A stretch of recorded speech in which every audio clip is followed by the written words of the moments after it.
当空，恩怨休怀。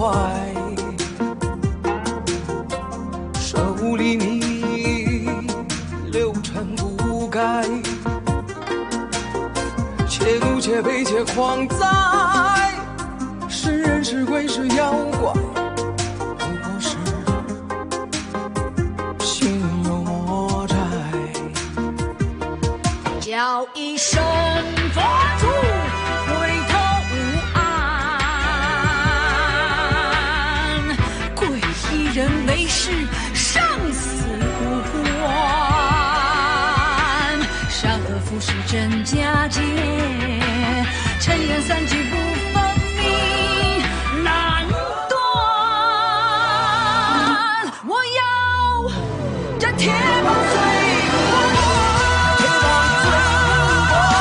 我要这变化多迷浊，踏碎凌霄，放肆劫来。是让当先，终究难逃。这一棒早已灰飞烟灰飞烟灭。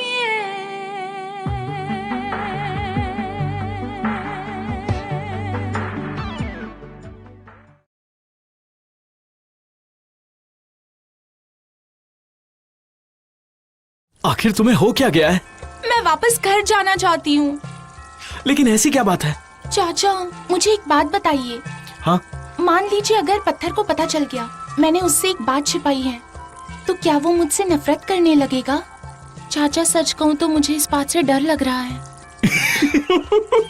आप हंस क्यों रहे हैं? कितनी बेवकूफ हो, कुछ भी सोचती हो तुम। मैं यकीन दिलाता हूँ पत्थर तुमसे कभी नाराज नहीं हो सकता। मैं कह रहा हूँ ना, कोई भी घबराने की बात नहीं है, सच में? जब तक की बात चिड़िया की ना हो। वैसे तुम पत्थर को तो जानती हो ना, चिड़िया की बात छोड़कर उससे कोई भी बात करो, पत्थर कभी भी बुरा नहीं मानेगा। समझ गए ना बात? अच्छा एक बात बताओ, हाँ? कहीं तुमने चिड़िया की कोई बात उससे छुपाई तो नहीं है ना? नहीं चाचा। तुम्हें झूठ तक बोलना नहीं आता फेल्गिंग, तुम ऐसा कैसे कर सकती हो? चाचा आप ही बताइए मैं क्या करूं? मैं तुम्हें क्या बताऊं, गलती तुम्हारी है, मैं कर भी क्या सकता हूँ? चाचा आप गुरुदेव से सलाह क्यों नहीं लेते? तुम्हारे गुरुदेव से? हाँ। कितनी उंगलियां? हाँ एक ही है, समझ गए ना? अब ये दिखा के तुम्हें कह रहा हूँ कि मैं उनसे नहीं पूछने वाला, चाहे जो हो जाए मैं नहीं पूछूंगा। वो बहुत ज्यादा गुस्सैल है, मैं नहीं पूछूंगा। मुझे मरने का शौक नहीं है, वैसे भी वो तुम्हारे यहाँ पर आने से खुश नहीं है। चलो ये बताओ, हाँ अब ये कितनी उंगलियां हैं? चाचा कितनी उंगलियां हैं? अच्छी तरह से जानता हूँ कि 2 उंगलियां हैं। मुझे दूसरी बात बताओ कि नहीं तो मैं तुम्हारी मदद कैसे करूंगा? लेकिन चाचा कम से कम बताओ तो सही कि मामला क्या है। हाँ शांत रहो, गुरुदेव को पता नहीं चलना चाहिए।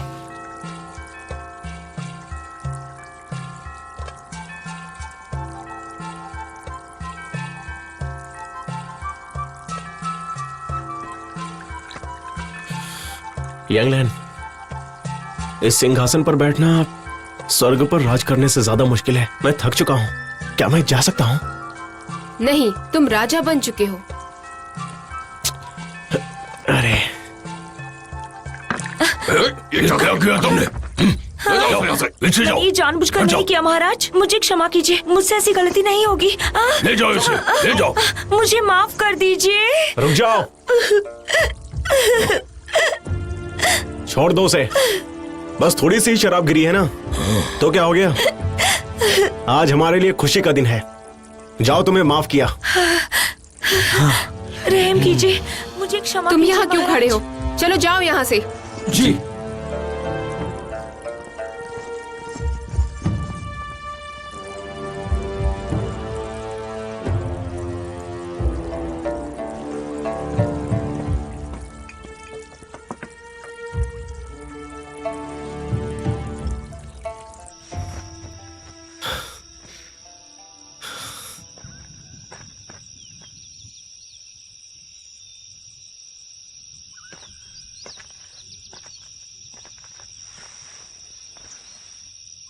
क्या हुआ?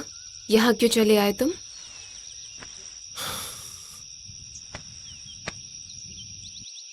अब चिलाई पर्वत सुरक्षित है, चारों तरफ शांति है।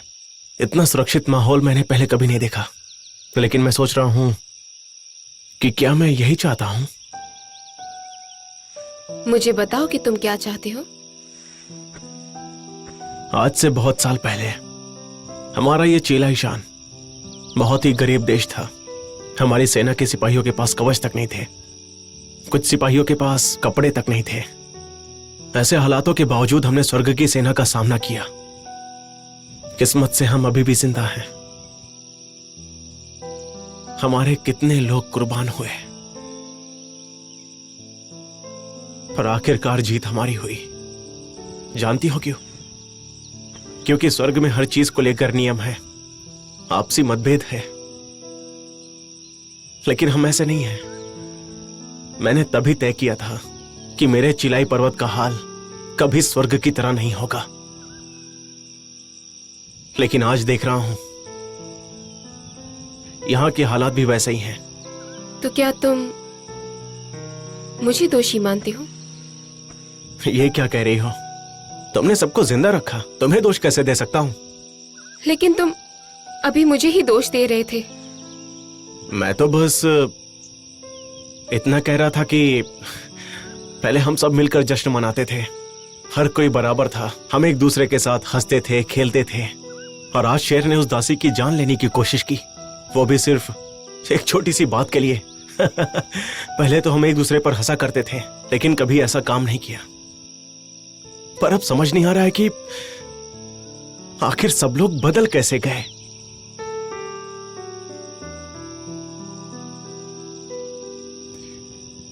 देखो, तुम मेरी बातों का बुरा मत मानना। वैसे रात बहुत हो गई है, अब हमें लौटना चाहिए। तुम्हें लगता है ये मेरी गलती है? मैं बस एक आम लड़की हूँ और ये चिलाई पर्वत है। बताओ यहाँ कितने लोग हैं जो मुझे मानते होंगे। तुम्हारी बात अलग है, तुम राक्षसों के राजा हो, लेकिन मैं तो बस सबके लिए एक अजनबी हूँ, एक इंसान हूँ। पर अगर तुम कानून नहीं मानोगे तो ये मेरी बात क्यों मानेंगे? नियमों की जरूरत है, उनके बदौलत राजा खड़ा है। जब तुम यहाँ नहीं थे तो मुझे बुरे सपने आते थे। मैं देखती थी कि तुम लौट आए हो, पर पूरा चिलाई पर्वत खाक हो चुका है, सब रो रहे हैं। मैंने देखा तुम पकड़े गए हो और वो तुम्हें मारने वाले हैं। मैं बस इतना ही चाहती थी कि जब तुम वापस लौट आओ तो तुम्हें चिलाई पर्वत बेहतर स्थिति में मिले। जब तुम स्वर्ग लोक में फंस गए थे तब तुम्हें बचाने के लिए, स्वर्ग के सम्राट से सौदा करने के लिए मेरे पास कुछ तो था। देखो, मैं कारोबार संभालना जानती हूँ, लेकिन मैं राजा नहीं बन सकती क्योंकि मैंने कभी राज ही नहीं किया। मैं सहमी हुई हूँ, डर लग रहा है कि कहीं अनजाने में मैंने सब कुछ बर्बाद तो नहीं कर दिया। और तुमसे कहने से भी डर रही थी, पर तुम्हारी बात कुछ और है। तुम्हारी जगह कोई और होता तो क्या इतनी ईमानदारी से चीजों को संभाल पाता? लोगों को ताकत तो चाहिए, लेकिन उसका सही इस्तेमाल नहीं करेंगे। यहाँ केवल मैं होती तो सब नहीं संभाल पाती। तुम तो स्वर्ग में फंसे थे, इसलिए मैं कोशिश करती थी कि कोई तुम्हें भूल न जाए। हर सुबह जब मैं आंखें खोलती तो न जाने कितनी निगाहें मुझ पर टिकी रहती, क्योंकि मैं एक मामूली लड़की हूँ और ये सारे राक्षस हैं, वो तो कभी भी मेरी जान ले सकते थे। आज जो लोग दरबार में मौजूद थे उनमें से हर कोई चाहे तो मेरी जान ले सकता था। सबको यही लग रहा था कि तुम लौटकर नहीं आओगे। सच कहूँ तो मुझे भी यही डर था कि शायद तुम नहीं आ पाओगे। इसलिए युद्ध पर निकलने से पहले मैंने जश्न की तैयारी का हुक्म दिया। सब लोगों को यही लगा कि मुझे यकीन है कि हम जीतेंगे, लेकिन ये झूठ है। अगर मैंने ये हुक्म नहीं दिया होता तो तुम भी मेरी माँ की तरह कभी वापस नहीं लौट पाते। तुम मुझे कितने समय से जानते हो, फिर भी वापस आकर मुझे ही दोष दे रहे हो।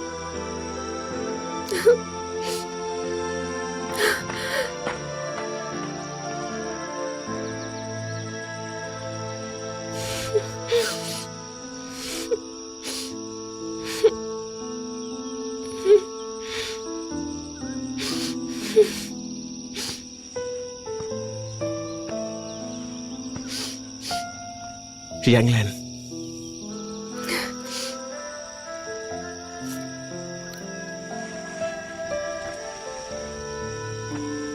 मुझे माफ कर दो। मैं तुम्हें दोष नहीं दे रहा। मैंने आज तक तुम्हें कुछ नहीं दिया। अब मैं लौट आया हूं तो भविष्य की चिंता तुम मुझ पर छोड़ दो। मैं हमेशा तुम्हारे साथ हूं।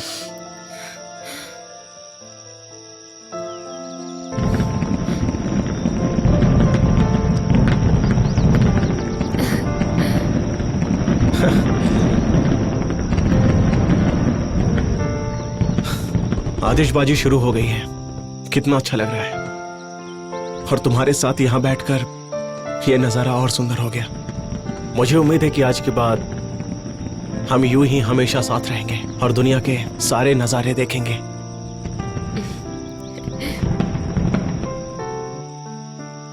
तुम मेरे ही पटाखों से मेरा ही दिल बहला रहे हो। ऐसा नहीं चलेगा। तुम्हें मनाने के लिए कुछ खास करना पड़ेगा। कहो तो आसमान से चांद तारे तोड़कर ला दूं, फिर शायद तुम्हारा ये गुस्सा कम हो जाए। क्या कहती हो? इसकी जरूरत नहीं। तारे तो आसमान में ही शोभा देते हैं। मेरे लिए आतिशबाजी करने के लिए तुम्हें इस बार माफ किया, लेकिन अगली बार ऐसी गलती हुई तो तुम्हें कभी माफ नहीं करूंगी। इसकी नौबत नहीं आएगी। मैं तुम्हें कभी शिकायत का मौका नहीं दूंगा।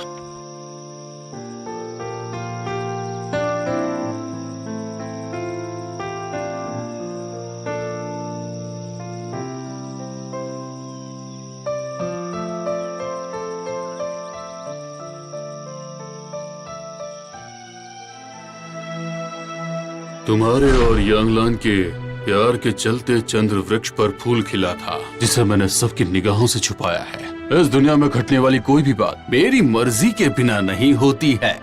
सिर्फ तुम ही नहीं, तुम्हारी वो यांगलान भी, फैंगलिंग और चिलाई पर्वत के तुम्हारे सारे राक्षस, मैं उन सबको बचाना चाहता हूँ। लेकिन चाहूँ तो उन्हें एक पल में खत्म ही कर सकता हूँ। तुम्हें वाकई लगता है कि तुम राक्षस सेना के दम पर तीनों लोकों में मनमानी कर सकते हो, सबको अपने अधीन कर सकते हो?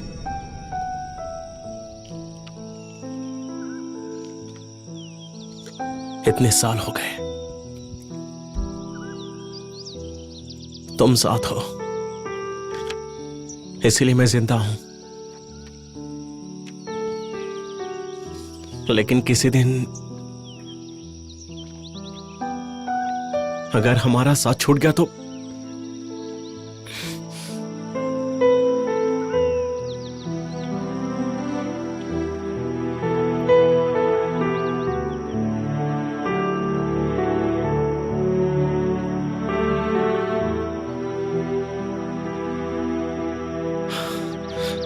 यंगलैन, कुछ मत बोलो। आज खुशी का दिन है।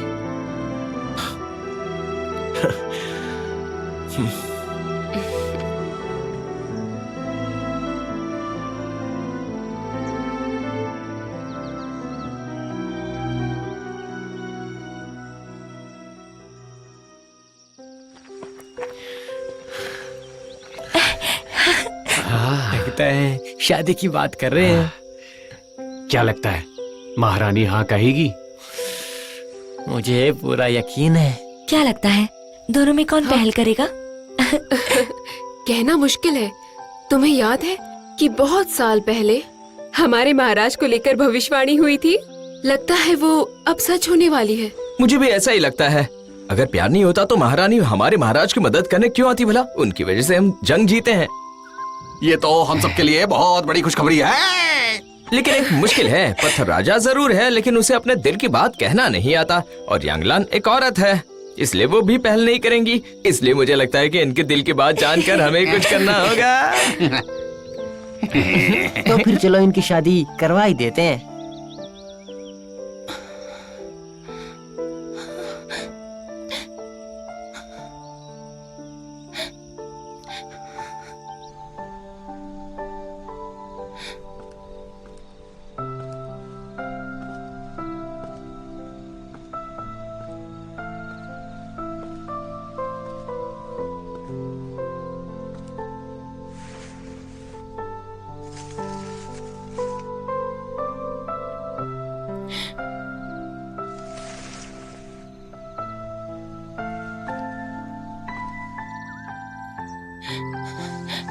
चिड़िया, मुझे माफ करना,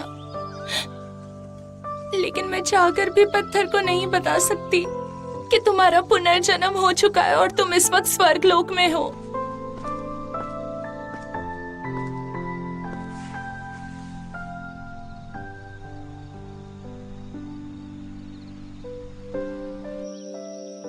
क्योंकि अगर पत्थर को पता चल गया कि तुम जिंदा हो तो सब कुछ छोड़कर तुम्हारे पास आएगा और तुम्हें पाने की कोशिश में कोई बड़ी गलती कर बैठेगा। और यांगलान का क्या होगा?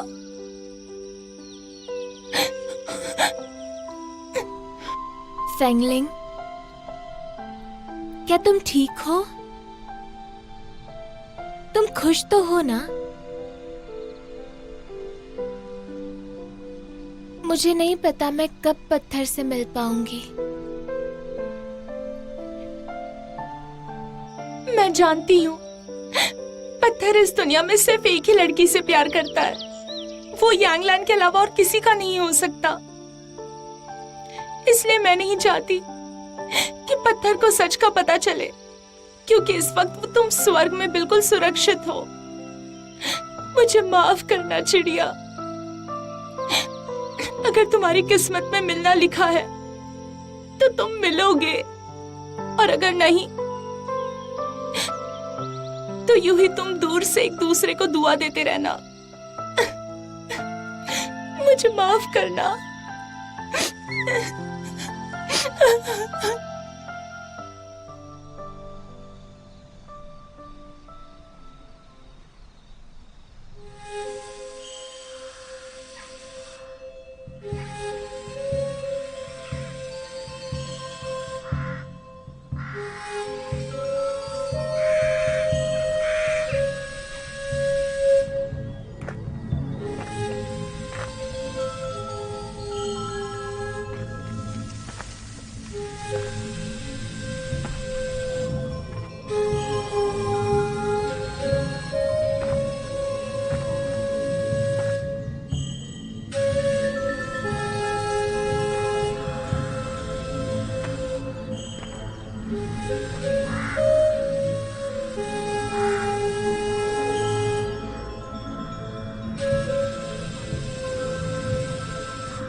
किसी ने जानबूझकर फेंगलिंग के गांव पर हमला किया है और उसके माता पिता की आत्माओं को यहाँ से भगा दिया।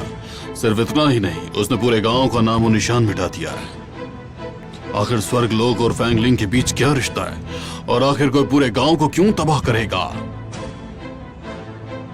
मैं पता लगा कर रहूंगा तुम कौन हो और क्या चाहते हो।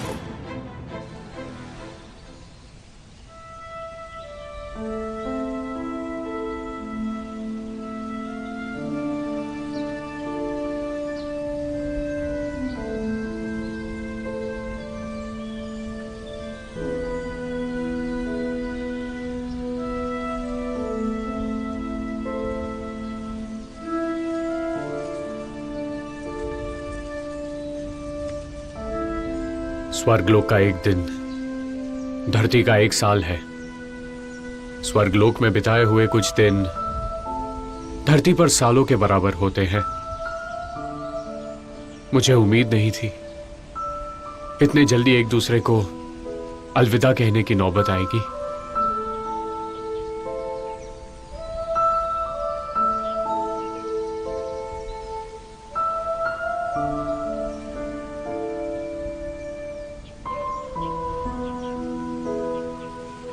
तुम भी पागल हो।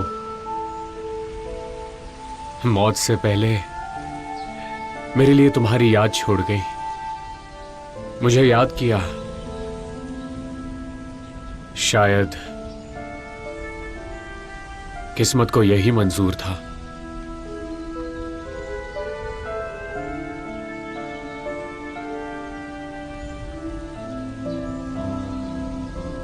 मैं ये जानता हूं कि तुमने अच्छी जिंदगी जी है। बदकिस्मती से मैं तुम्हें अपनी आंखों से खुश नहीं देख पाया।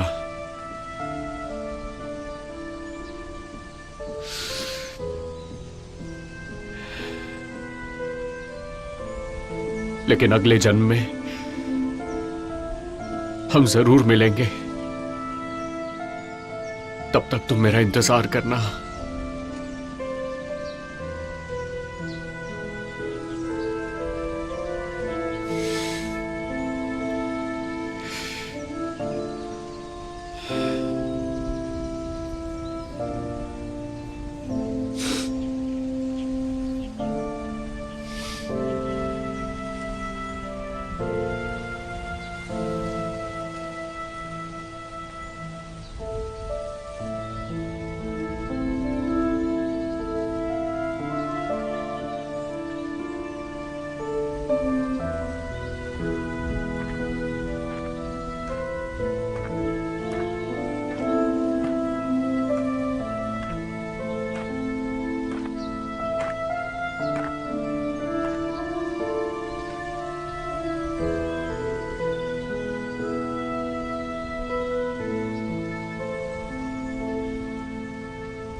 मेरे भाइयों,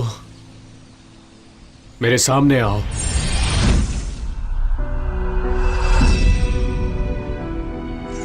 सेनापति जी, मैं आपके आदेश का पालन नहीं कर पाया, मुझे क्षमा कर दीजिए। आप सजा दे, हम सजा के काबिल हैं। हाँ हाँ, हमें सजा दीजिए सेनापति।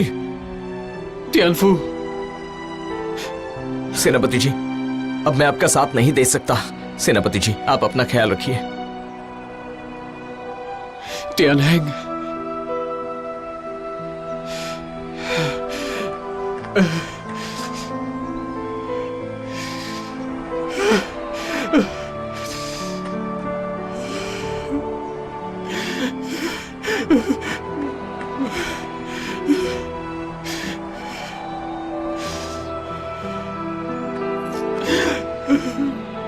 सेनापति जी, आप अपना ख्याल रखिए।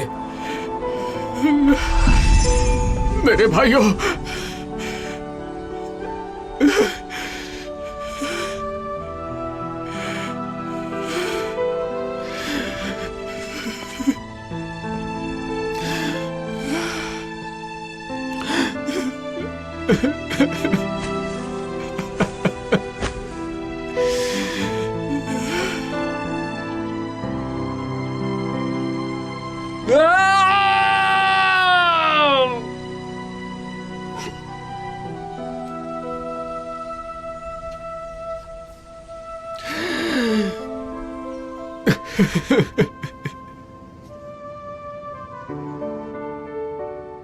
महाराज, पत्थर कहता है कि पृथ्वी पर राक्षसों की अगली पीढ़ी आएगी। वो शादी करने जा रहा है। महाराज, उसने स्वर्ण मुद्रा देने का वादा करके मेरे बाल छीन लिए। वो मेरी गुफा में घुस आया और जबरन खदान खुलवाने लग गया। मैंने उसका विरोध किया तो उसने मेरी दोनों भवें उखाड़ दी। महाराज, जल्द से जल्द उसे कड़ी सजा दीजिए। तो आप सबका कहना है कि ये पत्थर आप पर ज्यादती कर रहा है, लेकिन उसने जिंजा को जान से नहीं मारा। आखिर उसका इरादा क्या है? ताए बायान सिंह, हम इस मामले में आपकी राय जानना चाहते हैं। महाराज, मेरी राय में हमें उसे खिताब से नवाजा जाना चाहिए। जो कहना है खुलकर कहिए। महाराज, इस पत्थर ने स्वर्गलोक में हड़बड़ी जरूर मचाई, लेकिन अब वो धरती पर जा चुका है। इसी के साथ चीला ईशान पर आक्रमण न करने का हमारा शांति समझौता भी खारिज हो चुका है। महाराज, हमारी स्वर्गीय सेना अब जब चाहे किलाई पर्वत पर हमला बोल सकती है। पत्थर इन सब के साथ ये करके हमें उकसाना चाहता है, क्योंकि वो इस वक्त हमसे युद्ध बिल्कुल नहीं करना चाहता है। महाराज, ऐसी ऊट पटांग हरकतों से आपका ध्यान आकर्षित करना चाहता है। वो चाहता है कि आप दोस्ती का हाथ आगे बढ़ाएं, दोनों की सेना पीछे हटनी चाहिए। मुझे पूरी तरह से यकीन है वो भी हमारे साथ शांति चाहता है महाराज, और अपने साथ किलाई पर्वत के तमाम राक्षसों की रक्षा भी करना चाहता है। अगर मुझसे पूछा जाए तो राक्षस सेना की ताकत अपने चरम पर है इस वक्त, और बड़ी हार के बाद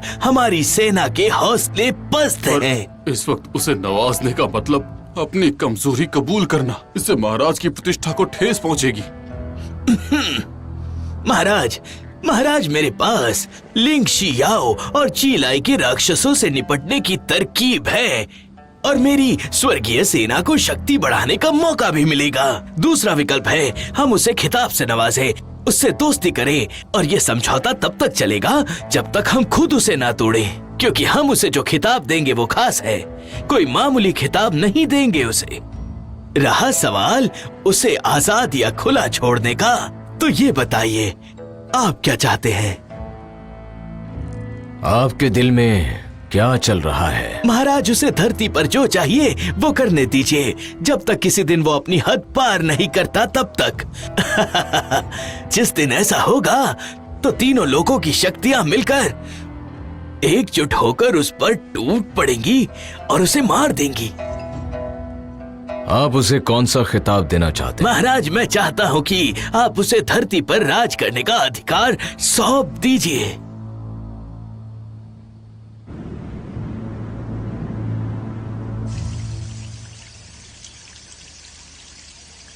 ताई भाई जिसिंग का प्रणाम कबूल करिए राक्षस राजा।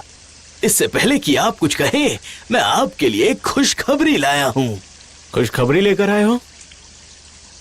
आदेश किसने दिया है? आदेश तो महाराज ने दिया। वैसे तुम्हारा महाराज कौन है? मेरे महाराज तो तीनों लोगों के सम्राट हैं। गिरफ्तार करो इसे। गिरफ्तार करो, गिरफ्तार करो इसे, गिरफ्तार करो, गिरफ्तार करो।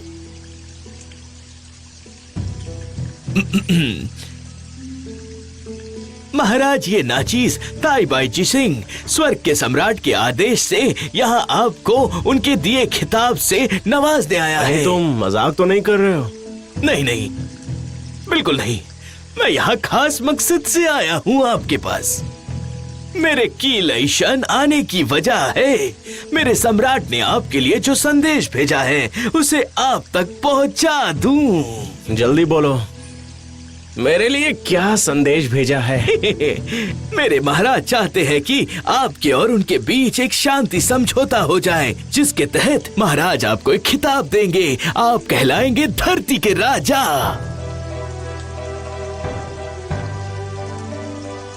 क्या तुम सच बोल रहे हो?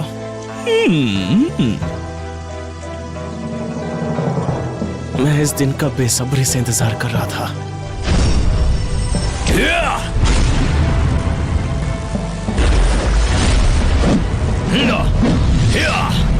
चिड़िया,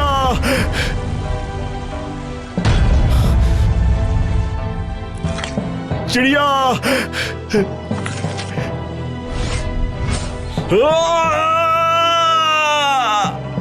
पिछले 100 सालों से मैं अपना बदला लेने के लिए इसी पल का इंतजार कर रहा था। आखिरकार अब मैं चिड़िया को वापस दुनिया में ला पाऊंगा, उसकी रक्षा कर पाऊंगा।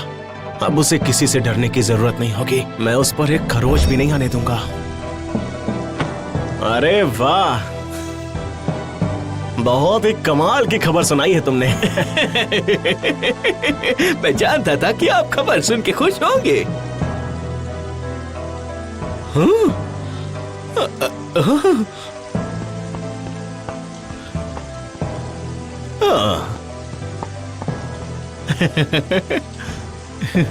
जाकर अपने राजा से ये पूछो कि इस खिताब के साथ मुझे कुछ अधिकार भी मिलेंगे या नहीं। अधिकार? क्यों नहीं, अधिकार तो मिलेंगे ही। सबसे पहली बात, धरती पर सिर्फ आपका राज होगा और आपका ओहदा सबसे ऊपर होगा। सिर्फ इतना ही नहीं, आप सर्वोपरि होंगे महाराज। इस खिताब का दर्जा स्वर्ग के देवताओं के बराबर तो होगा ना? इस खिताब का यही तो मतलब है। इसका मतलब मैं बिना रोक टोक पाताल लोक में जा सकता हूँ और जिंदगी और मौत की किताब भी देख सकता हूँ। जरूर देख सकते हो।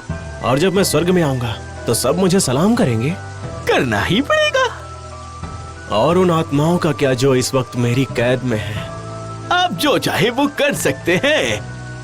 क्या बात है, मुझे ये प्रस्ताव मंजूर है। मैं अच्छी तरह से जानता था कि आप मना नहीं कर पाओगे। लीजिए, मैं आपको शाही संदेश सौंपता हूँ। मुझे इस समझौते के सारे फायदे चाहिए। और रही इस किताब की बात, मुझे इसकी कोई जरूरत नहीं है। सब जानते हैं कि मैं ही राजा हूँ। नहीं नहीं नहीं नहीं नहीं, अगर आपने सम्राट का दिया खिताब कबूल नहीं किया तो मुझे डर है कि ये समझौता कहीं टूट ना जाए। फायदे आप ही को मिलेंगे, सोच लीजिए। ऐसी बात है क्या? तो तुम्हारे सम्राट के लिए मेरा एक आदेश है। उनसे कहना कि मैं उसकी सेना को पराजित करके राजा बना हूँ और अपना राजपाट चलाने के लिए मुझे उसकी इजाजत की जरूरत नहीं है। अब मैं आजाद हूँ। तुम बात को समझे कि नहीं? नहीं नहीं नहीं नहीं, आपका कहना बिल्कुल जायज है, पर मैं इस आदेश का करूँ तो करूँ क्या? ठीक है, मैं इसे अपने पास रखता हूँ। मुझे बच्चा समझने की गलती मत करना। वो तो मैं कभी नहीं करूँगा। मुझे समझौता मंजूर है। अगर तुम्हें कुछ और कहना है तो कह सकते हो। मुझे तुम्हारे सम्राट को एक तोहफा देना है। तुम्हें खाली हाथ भेजूंगा तो अच्छा नहीं लगेगा। क्या कहते हो? अगर मैं तुम्हारे सम्राट को ये पूरा तियान गैंग तोहफे में दे दूं तो? आप जो चाहे वो करें। आपका यह दिया हुआ तोहफा तीनों लोगों में मिसाल बनकर रहेगा। इस तोहफे के लिए महाराज की तरफ से मैं आपका शुक्रिया अदा करता हूँ। तुम बहुत चालाक हो, फिर भी तुम्हारे जैसा इंसान मुझे पसंद आया। ये सुनकर तो मेरे भाग्य खुल गए। ये मेरे लिए सम्मान की बात। लेकिन वो नहीं जानता कि तुम सबसे बड़े गद्दार हो। सही कहा? मैंने सही कहा कि नहीं? जल्दी बोलो। जी हाँ जी हाँ, सही सही सही सही सही कहा आपने, बिल्कुल सही। स्वर्ग में तुम्हारे जैसा मोहरा मेरे बहुत काम आ सकता है। मुझे ऐसे ही मोहरे की तलाश थी। तो फिर तुम मेरे लिए काम क्यों नहीं करते? नहीं नहीं नहीं नहीं नहीं नहीं महाराज, वो आप मजाक कर रहे हो ना? मैं कभी मजाक नहीं करता। नहीं नहीं नहीं नहीं नहीं, अरे मैं बस टांग खींच रहा था। महाराज, ऐसा मजाक करना ठीक नहीं है। निकलो यहाँ से।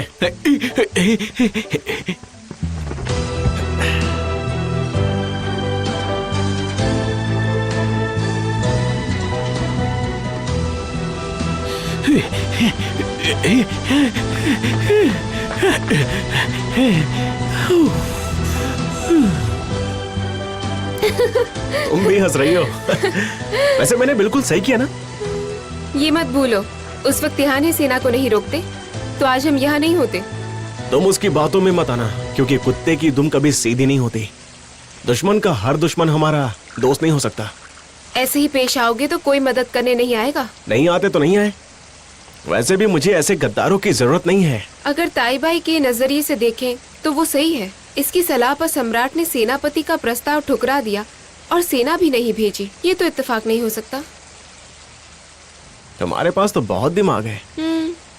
तुम्हारी संगत का असर है। और अब तुम चिंता मत करो, बिल्कुल खुश रहो। वैसे समझौता होने के बाद तो मैं बहुत खुश हूँ। हाँ? अच्छा, तो तुम सच कह रही हो? ये सच है तो भी क्या हर्ज है? हाँ, जब मैं यहाँ काम कर रही थी तो तुम स्वर्गलोक के मजे लूट रहे थे।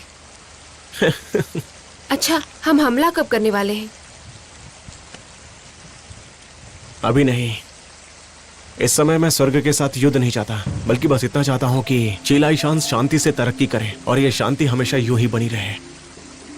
लेकिन तुम्हारे सपनों का क्या होगा? मेरा सपना पूरा हो चुका है, अब मुझे और कुछ नहीं चाहिए। अगर याओजू चाहे तो स्वर्ग से युद्ध कर सकता है। वैसे भी अब मैं चिड़िया को जीवित करने वाला हूँ। अगर वो अपनी जान की कुर्बानी नहीं देती तो मैं मर चुका होता। इसका मतलब है कि तुम कुछ भी नहीं करोगे? हमने इतने साल बर्बाद कर दिए क्या? तुमने इन लोगों को आजादी दिलाने के लिए ये सब किया या चिड़िया को पुनर्जीवित करने के लिए? मुझे जो चाहिए था वो मिल चुका है। तो फिर अब हमारे वादे का क्या? इतने समय से हम एक साथ काम कर रहे हैं, चिलाई पर्वत को खड़ा किया और अभी भी सम्राट मारा नहीं गया है। 3 लोगों की हुकूमत स्वर्ग के हाथों में है। हमें आगे भी इसी तरह चिलाई पर्वत की रक्षा करनी है। मुझे बस शांति चाहिए। तो अब हमारे रास्ते अलग हैं, है ना? मेरा वो मतलब नहीं था। शायद हम जो चाहते हैं वो हासिल करने का कोई बेहतर तरीका हो। मैं हमेशा तुम्हारे साथ खड़ा हूँ, तुम्हारी मदद करूंगा। हम साथ काम करेंगे। हमें दूर तक सोचनी चाहिए। रहने दो।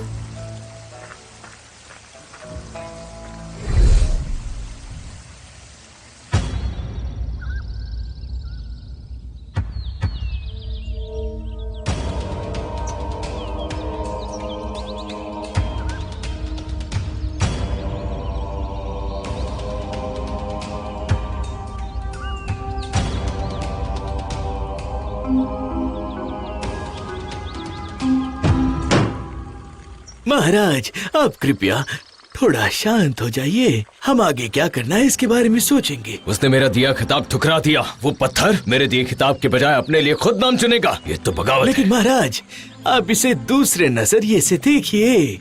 ये बात हमारे लिए इतनी भी बुरी नहीं है। क्या मतलब है?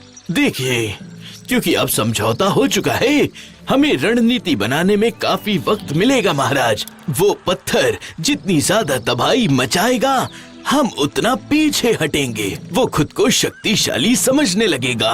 अगर यूं ही सब चलता रहा तो वो जरूर अपनी हद पार करेगा और गुरुदेव की नाराजगी मोल ले लेगा महाराज। स्वर्ग के दरबार का काम है तीनों लोगों का संतुलन बनाए रखना। आप मेरी बात समझ रहे हैं ना? अब मैं चलता हूँ।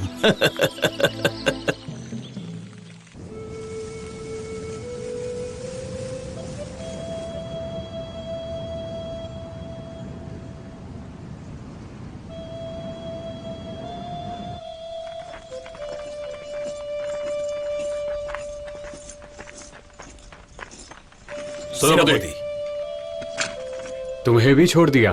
जी, इस वक्त महाराज को लोगों की जरूरत है, इसीलिए मुझे महाराज ने रिहा कर दिया। मुझे काम पर रख लिया है और इस बार हुए विस्फोट की जांच करने के लिए महाराज ने मुझे सेनापति बनाकर यहाँ भेजा है। तो सोचा कि आपसे मिलता चलूं। इस विस्फोट की असली वजह तो कोई नहीं जानता, लेकिन जीकोंग गुरुजी ने अपनी शक्ति से इस विस्फोट को काबू में कर लिया है। इस विस्फोट में किसी की भी जान नहीं गई है।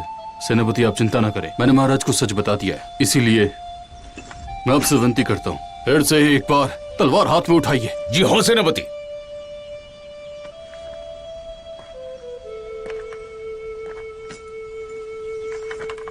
त्यान है, सेना के 6 लाख सिपाही मर गए हैं। अब हथियार उठा के क्या होगा? सेनापति फेलोंग से दरबार में हाजिरी लगाने कहो। अब बेचैन सेनापति नहीं, मैं बस मेरे साथियों की कब्र की रखवाली करूंगा। क्या आप अपने साथियों की मौत का बदला नहीं लेना चाहते हैं? आप चाहते हो हमारे दुश्मनों को मरना होगा? मैं अपना फैसला सुना चुका हूं। तुम दोनों वापस लौट जाओ। सेनापति,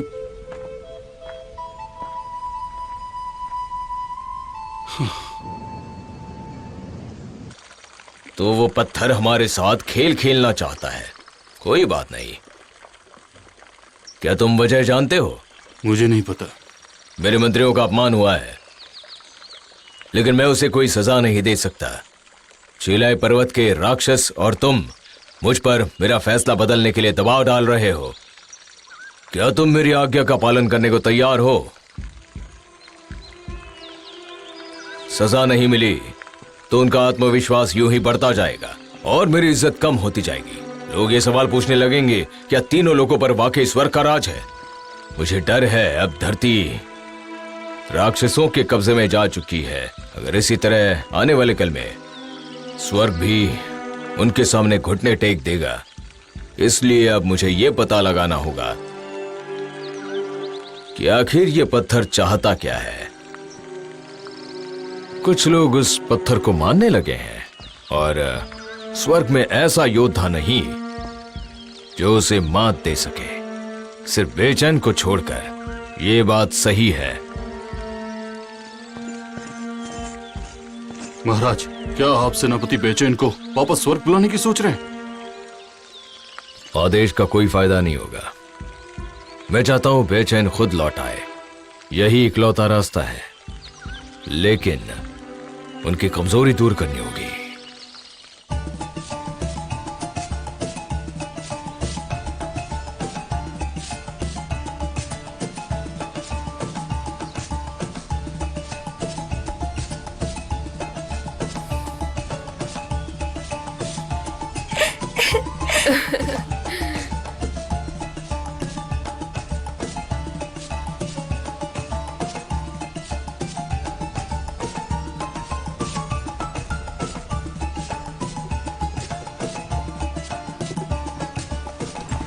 महाराज जय हो। पिताजी, आपकी तबीयत ठीक नहीं है, फिर आप बाहर क्यों मैं तुम्हें देखना चाहता था।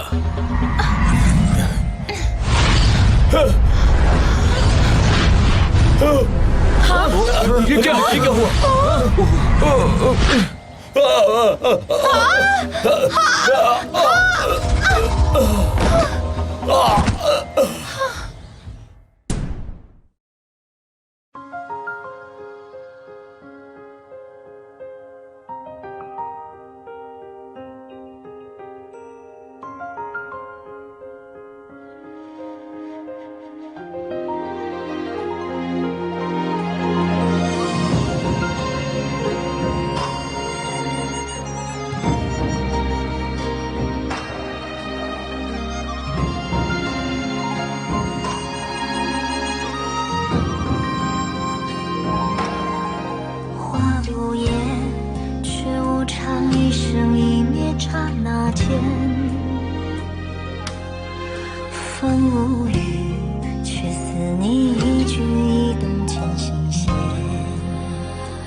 交界，逃不过阴晴圆缺惹人怜。蝶翩翩，飞不过曾经沧海。